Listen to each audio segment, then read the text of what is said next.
Wu-bin stayed frozen in his seat, unable to believe what he had just heard.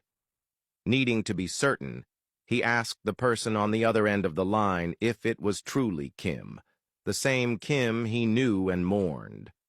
Kim calmly confirmed that it was indeed her. Wu-bin sat stunned, struggling to process it all, remembering vividly how he had watched her get stabbed and then buried. He asked how she could possibly be alive when even her father had identified her body in the mortuary and confirmed her death. Kim began to explain. She told him that while she had been in prison, she had discovered that her stepmother and stepsister had bribed one of her fellow inmates, someone on death row, to kill her. The inmate, who had been close to Kim, confided in her instead. From that moment, Kim started planning her escape. She knew she couldn't reach out to Wu-bin for help because he was in Norway at the time, so she turned to her uncle, who helped arrange every detail. She explained how she made sure the inmates stabbed her in non-vital areas they had agreed on beforehand.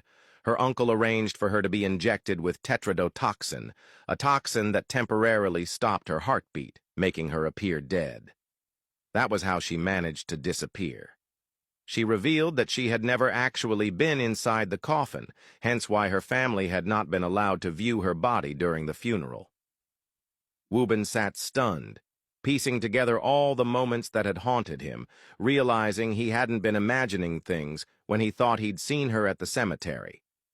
Overwhelmed, he immediately asked her where she was now, wanting to see her and ask her all the questions that flooded his mind. Kim hesitated before telling him that she was no longer in the country. Her uncle had helped her start a new life in a faraway place where no one knew her. She explained that in Korea, she was officially dead, with a new name and a new identity, and she could never return.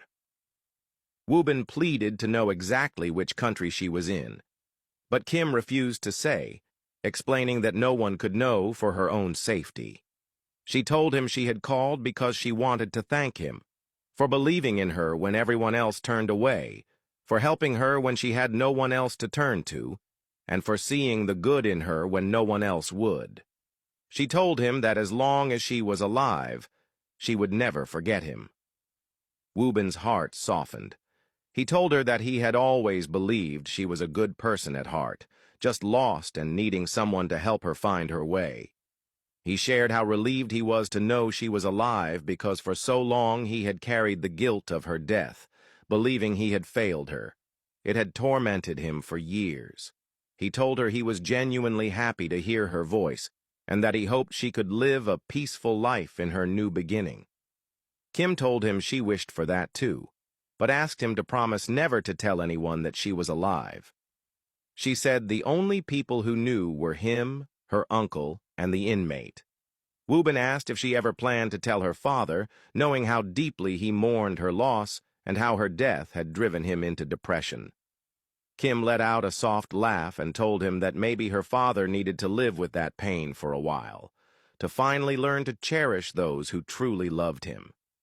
She said she would tell him the truth when the time was right, but for now, he needed to face the consequences of his neglect. Wu-bin respected her decision, but admitted he just hoped her father wouldn't lose himself completely while mourning. Sensing the heaviness in his voice, Kim asked him about himself, hoping he was taking care of his own heart too. She reminded him that he always did so much for others, but rarely for himself. Her gentle words pulled something raw out of him,